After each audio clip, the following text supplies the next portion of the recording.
देखिए, आज कांग्रेस पार्टी और राहुल गांधी का विश्वास ना न्यायपालिका पे है, ना प्रधानमंत्री पे है, ना इलेक्शन कमीशन ऑफ इंडिया पे है, ना आर्मी पे है, ना जनता पे है क्योंकि ईवीएम नहीं ठीक से काम कर रही, और ना मीडिया पे है, और लोकतंत्र मर चुका है, ये राहुल गांधी कहते हैं। आखिर विश्वास है किस पे, ये तो जनता पूछेगी कि नहीं पूछेगी। मोदी पर राहुल का बयान कांग्रेस पर भारी पड़ा है। इस पर कांग्रेस पूरी तरह से बौखलाई हुई है। इस पे जोरदार डिबेट सुनिए, जिसमें गौरव भाटिया और गालीवाली मैडम के बीच तीखी नोकझोंक। मेरा अपना मानना है, चाहे राहुल गांधी जी की सदस्यता रहे और चाहे ना रहे, और बिल्कुल अधिकांश कोशिश इनकी है कि वो ना रहे, उससे कोई फर्क नहीं पड़ता है। इनको लगता है राहुल गांधी जी के खिलाफ अपने तमामों ट्रोल को छोड़कर, इनको लगता है राहुल गांधी जी का माइक ऑफ कर कर, इनको लगता है सदन में म्यूट कर कर, 75 साल में पहली बार सत्ता पक्ष सदन को बिल्कुल चलने नहीं दे रहा है, ये कर कर ये अडानी को बचा लेंगे। ये अडानी को नहीं बचा पाएंगे, ये नहीं बचा सकते अडानी को, और इसलिए नहीं बचा सकते क्योंकि अडानी पर आक्षेप बड़े गहरे हैं। और मोदी जी कुछ भी कह ले, राहुल गांधी जी को किस चीज की सजा मिल रही है आपको पता है? राहुल गांधी जी को सजा आज या कभी और या इससे पहले या आक्षेप इसलिए मिल रही है क्योंकि राहुल गांधी जी ने 4 सवाल पूछे हैं। मोदी जी को देश को बताना था कि कैसे आप उनको वापस लाएंगे, तो उनके बददिमाग प्रवक्ता जो कहते फिरते हैं। मैं तो पूछूंगी क्या रिश्ता है आपका अडानी से, और अडानी को बचाने के लिए आपने भारत की संसद को, भारत की मर्यादा को, भारत की गरिमा को गिरवी रख दिया है। राहुल गांधी को किस बात की सजा मिल रही है मुझे बताया जाए। आज बात ये होनी चाहिए कि न्यायपालिका पे आपने सवाल उठाया कैसे, आपके पास कौन से तथ्य हैं, कौन से आपके पास ऐसा प्रमाण है जिसकी वजह से आपने जज पे उंगली उठाई। और राहुल गांधी का रिपोर्ट कार्ड देखिए, राहुल गांधी दोषी है, आज दोषी हो गए, 2 साल की उनको सजा हुई, अभियुक्त है, नेशनल हेराल्ड में अभियुक्त है, भ्रष्टाचार के आरोप पे बेल पे बाहर है, माफी वीर है, सुप्रीम कोर्ट में राफेल मामले में झूठ बोला और माफी मांगी, और उसके अलावा हम सब जानते हैं कि झूठे भी हैं क्योंकि विदेशी धरती पे जाके कहते हैं कि प्रधानमंत्री ने कहा है कि सिख और मुसलमान जो हैं ये द्वैम श्रेणी के नागरिक हैं। अब मैं इनसे अभी चुनौती दूंगा तो ये भाग खड़ी होंगी। और अंजना जी, आपको चाहिए था कि जब इन्होंने बोला बददिमाग प्रवक्ता, तो आपको रोकना चाहिए था। इनके गले में मुझे कुछ पट्टा दिखाई दे रहा है, हो सकता है कांग्रेस पार्टी पिद्दी की तरह इनके गले में भी एक पट्टा पहना के इनको भेजती हो, लेकिन चर्चा का स्तर गिराने में अगर किसी को महारत हासिल है तो इनको हासिल है। सवाल जो पूछे जाएंगे उसका उत्तर नहीं देंगे। वरना आप मुझे ये बताइए, राहुल गांधी झूठ क्यों बोलते हैं? वो कहते हैं कि कैम्ब्रिज में तो मैं बोल पाया, मैं भारत में नहीं बोल पाता। विश्वविद्यालय में, जेएनयू में भारत तेरे टुकड़े होंगे के नारे लग रहे थे, राहुल गांधी खड़े थे वहां पे। पुणे गए, बैंगलोर गए, दिल्ली गए, विश्वविद्यालय की नहीं गए। झूठ नंबर 1। दूसरा झूठ मैंने बता ही दिया, नरेंद्र मोदी जी का कोई वक्तव्य नहीं है जहां वो भेदभाव करें कोई भी अल्पसंख्यक के साथ, लेकिन झूठ बोला। तीसरा, मैं इनसे पूछना चाहता हूं, राहुल गांधी क्यों कहते हैं कि मैं संसद में बोल नहीं सकता, माइक बंद हो जाते हैं? अरे 7 फरवरी को तो आपने करीब 40 मिनट से ज्यादा वहां पे बोला था, तो झूठ क्यों बोलते हैं? आज देखिए, मैं एक सवाल और दाग देता हूं, और ये बड़ी खबर है, दिखाइएगा। मेरे हाथ में सुप्रीम कोर्ट का एक जजमेंट है, और राहुल गांधी पे बलात्कार का आरोप लगा था। अंजना जी, वो थे रिस्पोंडेंट नंबर 6। इसमें राहुल गांधी पे बलात्कार का आरोप लगा।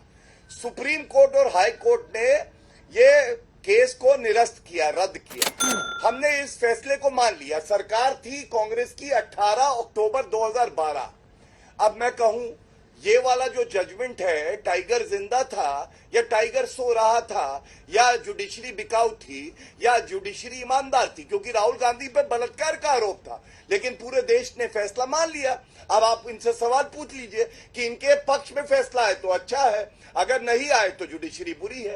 ये किस तरह के दोहरे मापदंड है? ढांचे को बर्बाद करने का, ध्वस्त करने का, लोकतंत्र का चीरहरण करने का काम नरेंद्र मोदी और उनकी सरकार कर रही है। और अगर नहीं कर रही होती तो राहुल गांधी जी के 40 मिनट के वक्तव्य में, जिसने उन्होंने अडानी की कलई खोल दी मोदी जी को लेकर, उसके 18 अंक एक्सपंज न करती। अगर उनकी कलई ना खुलती अडानी पर, तो वो राहुल गांधी जी को संसद में दोबारा से बोलने का मौका देते।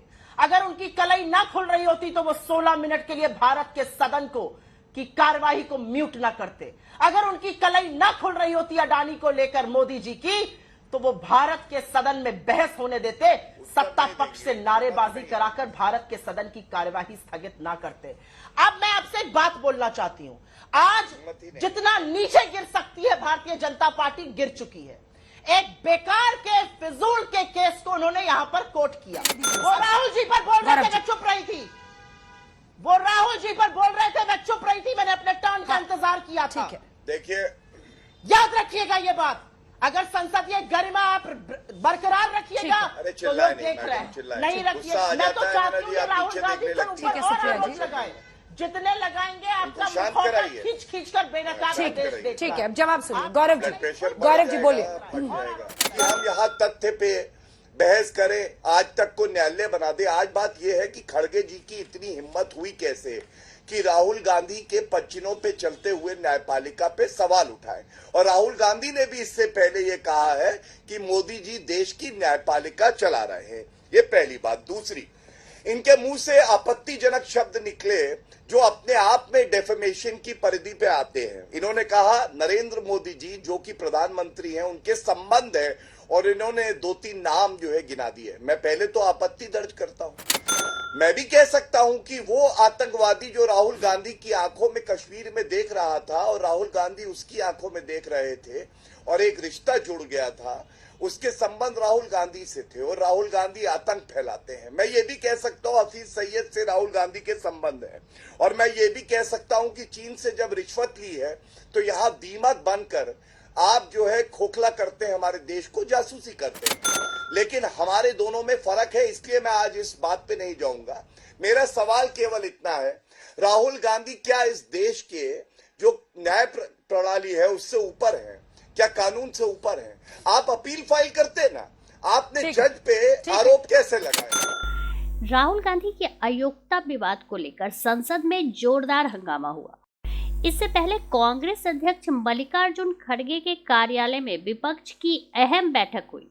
दुर्लभ उपलब्धि यह रही कि विपक्षी एकता में तृणमूल कांग्रेस की भी एंट्री है। पहले जहां टीएमसी कांग्रेस की वजह से खुद को विपक्ष की बैठक से दूर रखती रही है, लेकिन सोमवार को अलग नजारा दिखा। बैठक में संसद से राहुल गांधी की अयोग्यता पर विपक्ष की रणनीति पर चर्चा हुई।